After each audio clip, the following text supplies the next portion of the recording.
media is intentionally doing dishonest reporting about what is going on in the trial of Karmelo Anthony, not mentioning the cursing. Another witness characterized Austin's putting his hands on Karmelo as a warning. The witnesses across the board all pretty much agreed that this lasted 4 to 6 minutes. If someone is harassing you for 4 to 6 minutes, as a woman, I too would be grabbing my backpack and unfolding the blade in there because things were progressing. This witness said that Austin Metcalf tried to force Anthony out. After Metcalf put his hands on him, that's when he got stabbed. If this had been an actual problem and not just a couple of kids bullying the black kid they didn't know under their tent, might have to drop a dime on them. For sure. You know what I'm saying?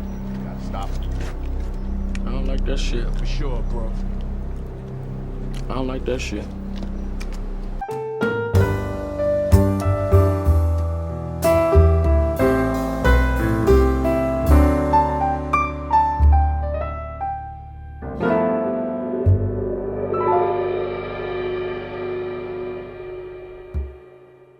Karmelo never stood up. From what I'm understanding, Karmelo stabbed Austin Metcalf while he was still seated.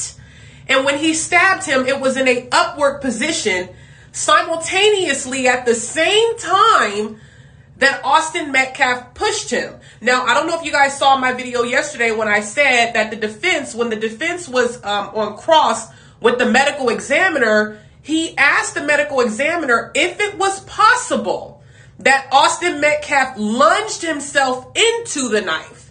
And the medical examiner said, no, it's like probably 1 in 100, like 1 in 1,000 chance that he would do that. Like, I don't believe so. Basically, no. Okay?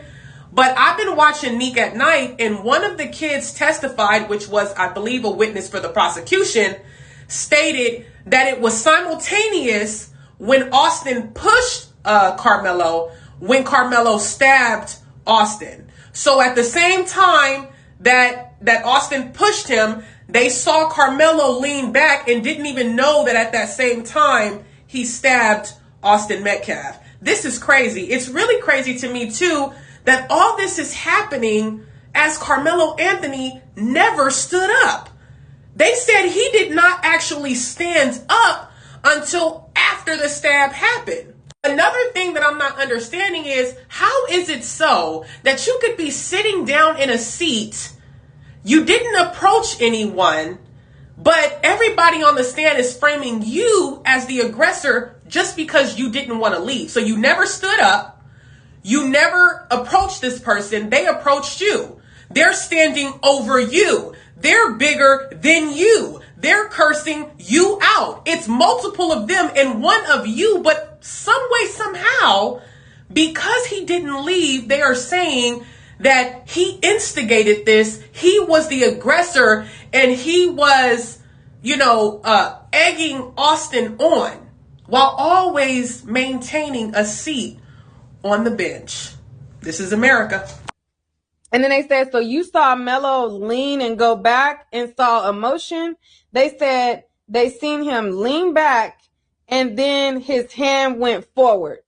So they're like, Melo went back, but as he went back, it was like he pushed him. And at the same time he pushed him, boom. Like it was like simultaneously, like as he was pushing him, Melo was stabbing. Like, he's walking up on Melo and Melo got his hand in his bag. So right as he's pushing, Melo is like, you know what I mean? Like the same time type of thing, to where many of the kids didn't even see him stab him because it was so quick. All right, y'all, we back with another video, man. Y'all know how we do. Always push and help wealth and a better understanding of self. So check this out. The Karmelo Anthony case, we know they was going to turn it political, but we're hearing so many different versions of the story because the politics done got involved. Okay, I'm going to let y'all hear two different claims. If you listen to what the news say, and then you listen to what some people that are boots on the ground that are saying, it's like it's not. And I'm so thankful for independent media, man. Shout out to everybody who out there in Texas, giving their perspective and giving the facts, because we got people. I watched Officer Tatum was trying to say that black people is lying, they going up there lying on what they saw, and it's just crazy that they're trying to discredit the grassroots movement and the people that's really doing the real journalism. They're trying to discredit us. So we got to make sure we show love to the people that's making sure, that's calling out this, you know, this hypocrisy and making sure we get the real media, the real news, right? So I'm going to play y'all what you really need to know about this Karmelo Anthony case. It's looking like they definitely trying to change things around. One of the most alarming things was a guy said that, you know, he pulled out his phone to record them, but he didn't record. He just had his phone acting like he was recording.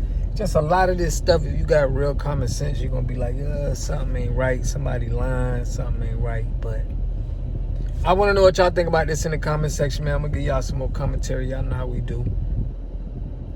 Always pushing help well better understand yourself. Make sure y'all subscribe to the channel, hit that like button, push me on the algorithm. Without further ado, let's get it. All right, y'all. So let me tell you in real time what's happening here. We are live outside the Collin County Courthouse. Unfortunately, I was not able to get in today. But, you know, we're big girls and boys around here. We get back into the game. So as you can see, I am here. Let me tell you what's happening. The defense continues their direct with their witnesses that they brought to the stand. From what I'm being told by insiders, they are expected to possibly rest their case today, and there's a strong indication that closing arguments may begin. That's the first thing. The second thing is the defense did call to the witness stand the officer who confiscated Eddie's phone. Why is this important? Because during the incident between Karmelo Anthony and Austin Metcalf, it is believed that the individual named Eddie may have instigated the fight, took out his phone to record the fight. However, on the witness stand, he testified that although he took out his phone and started to quote unquote record, he didn't really record. He was just pretending to record, to which the defense cross-examined him and said, now why in the world would you take out your phone and pretend to record? He says, I don't know, I was just being stupid. So today, the witness that's on the stand is a very, very important witness, because we all want to know, is there a clear video of the altercation between Karmelo Anthony and Austin Metcalf? Because this could be a key piece of evidence that strongly indicates who provoked the fight and who indeed was the aggressor, okay? According to the witness, the police officer, he took Eddie's phone with Eddie's consent. However, he doesn't recall seeing any video of the altercation.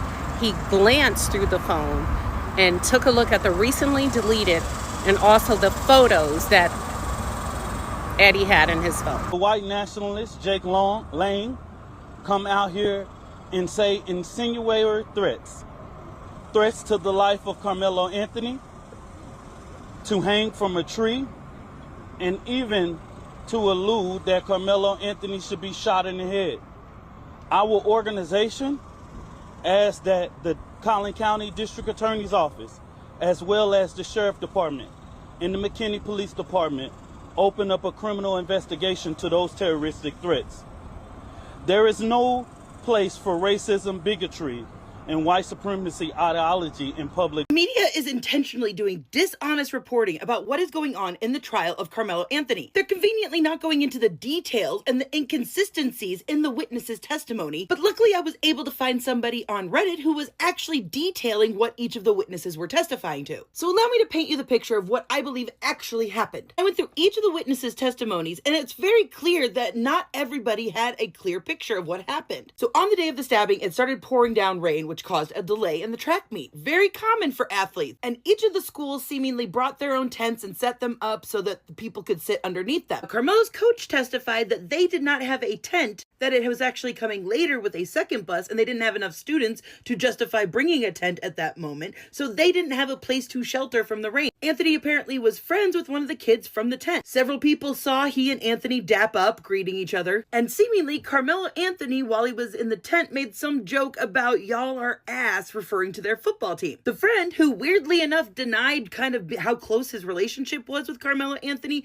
said that it was a joke. And by the way, Karmelo Anthony is not only the captain of the track team, but he was also captain of the football team. His senior year had been cut short because he had had an injury, a very severe one, and his shoulder was messed up. He had to wear a sling for part of the year. They also don't mention that Karmelo Anthony was already in the tent before the Metcalf twins entered it. It wasn't until the Metcalf twins came to the tent that they seemed to be the ones who had a problem with him being there. And it's pretty inconsistent across the 9 witnesses from the incident about where Austin's brother even was during this. Some said that he was right next to his brother. Some said that he was in the back of the tent. Some said that he was a couple bleachers down. Witness said that they heard Anthony say, "I'm a nobody," when students were asking why he was under their tent. And there doesn't seem to be any consistency on what the words Anthony was saying. And while they're trying to say that Anthony is the aggressor, the person that he was in there seeing literally thought it was funny, and he took out his phone and pretended to record it. I personally don't believe that. No teenager just pretends to record things, especially since one of the witnesses said that after the incident, students were passing around a phone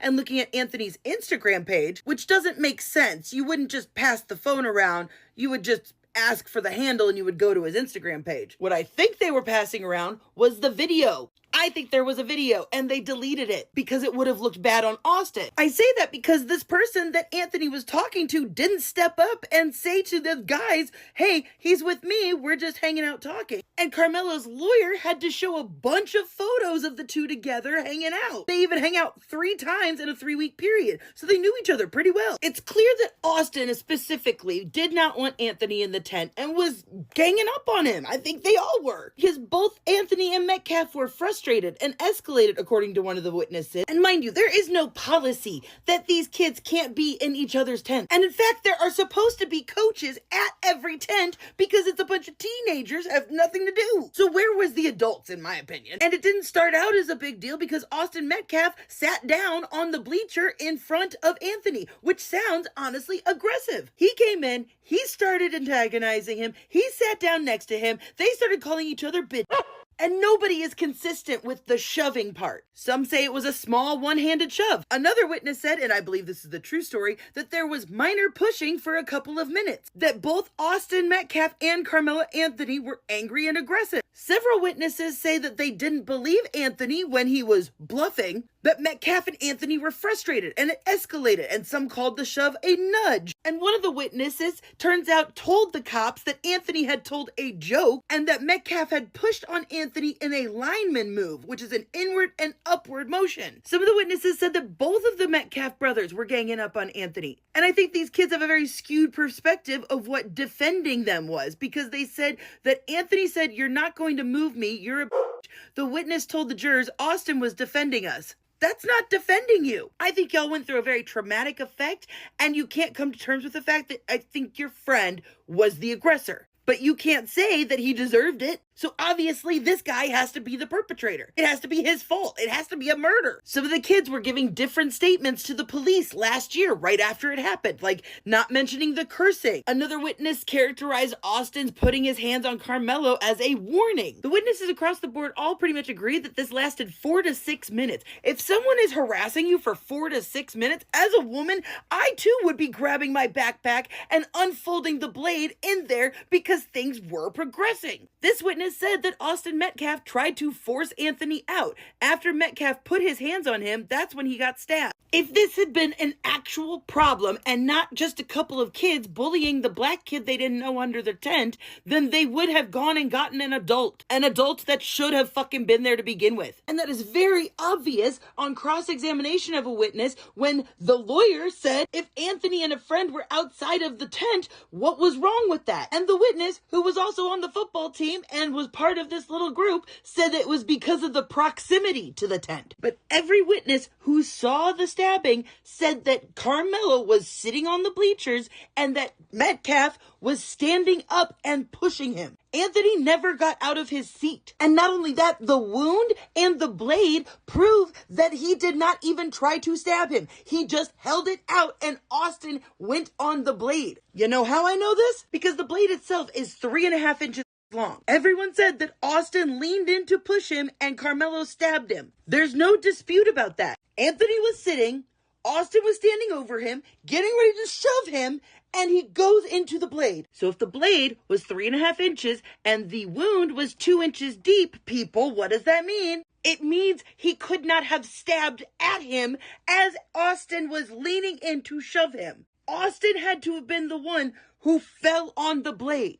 I'm sorry, but it seems pretty obvious to me. Like, this is self-defense. How could Anthony be the aggressor if he never fucking moved from his seat? That is literally stand your ground. And all of this could have been avoided if he had just minded his own business or gotten his coach. And the prosecutor kind of proves my point when he asked the doctor if there were any defensive wounds on Austin, and there were none. He already had his hands out to push him. He crossed that physical boundary and fell on that knife. There is never a situation when a person is sitting down and a person is standing up, physically impeding you, that person is not the aggressor. And if this was the opposite, this wouldn't have even been a trial. I have a feeling the defense is going to tell us that there is a documented history of aggression with Austin. Let's face it, the prosecution is resting on racism in this case. That's exactly why they struck all of the black jurors. They are just hoping that they will just gloss over all the inconsistencies in this story, because not a single person out of the 9